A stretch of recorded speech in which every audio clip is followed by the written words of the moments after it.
คุณพ่อคุณแม่คุณครูบาอาจารย์คุณศีลธรรมกรรมฐานจงมาปกห่มรักษาครูบาอาจารย์พระเจ้าประสงค์ทุกรูปปกห่มรักษาป้อออกไม่ออกศรัทธาท่านสาธุชนคนดีผู้สนใจใฝ่ในธรรมทุกท่านขอถวายความเคารพแสดงความนับถือพระมหาเถระ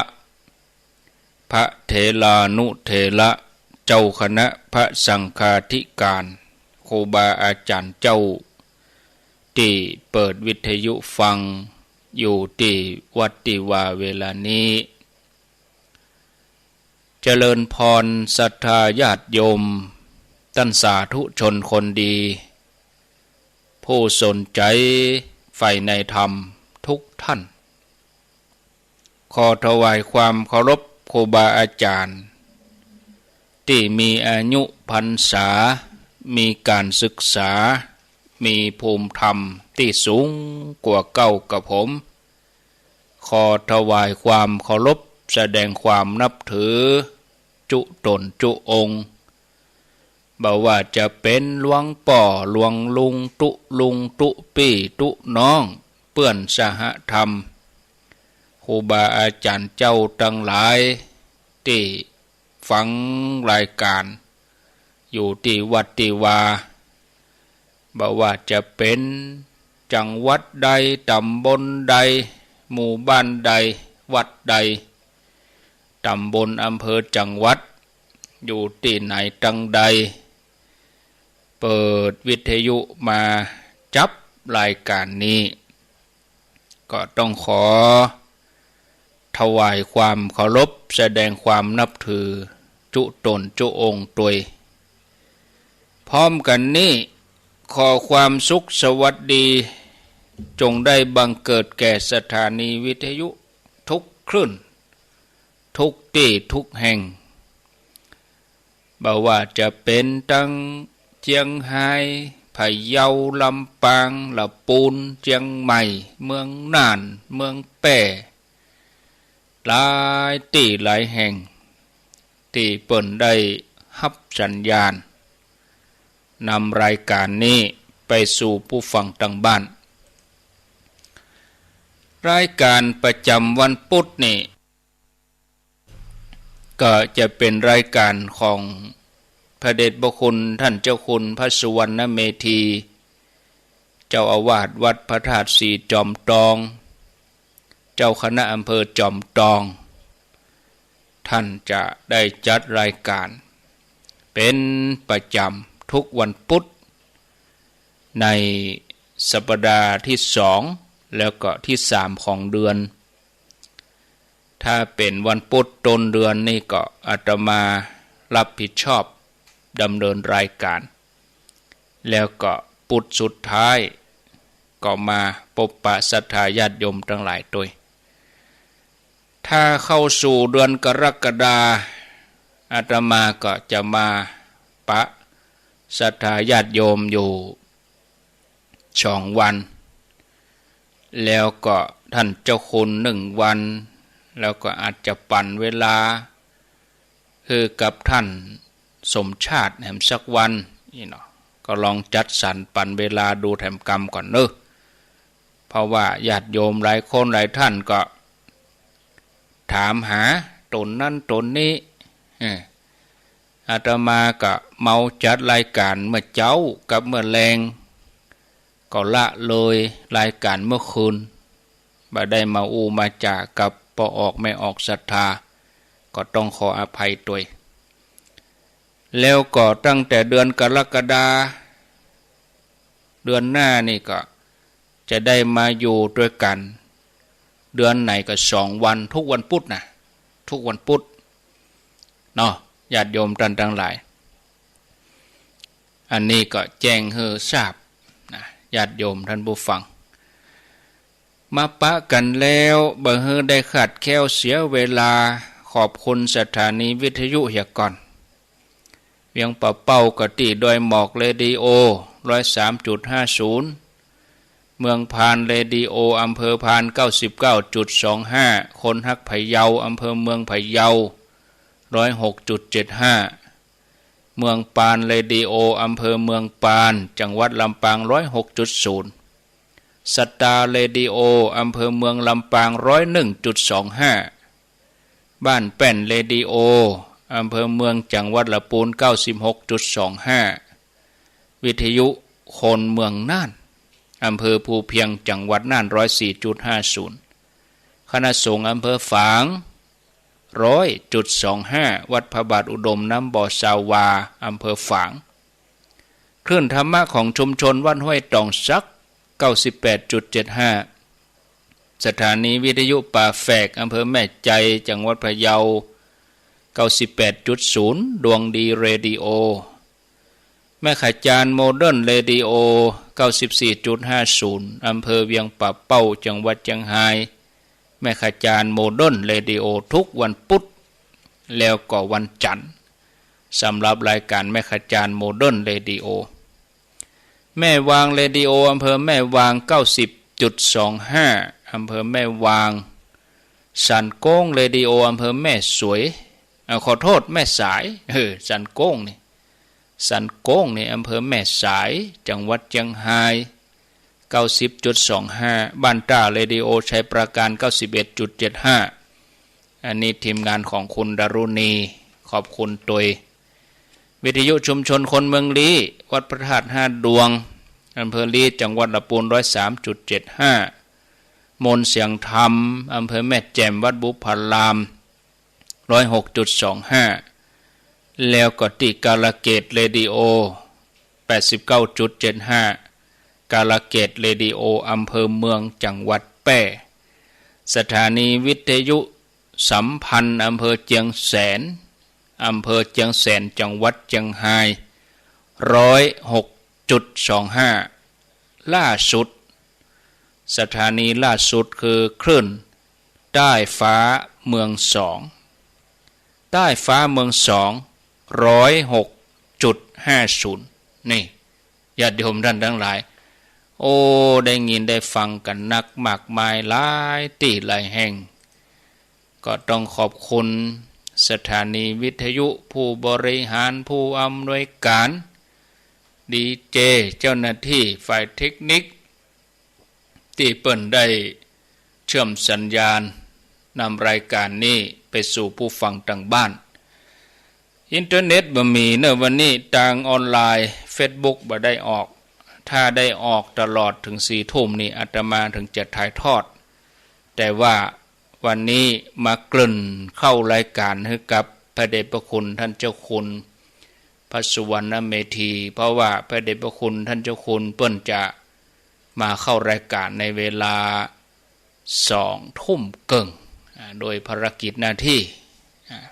ตอนนี้ที่วัดพระธาตุเจ้าสีจอมตองเปิ้นก็มีงานพระวิปัสสนาจารย์เปิ้นไปปฏิบัติธรรมกัน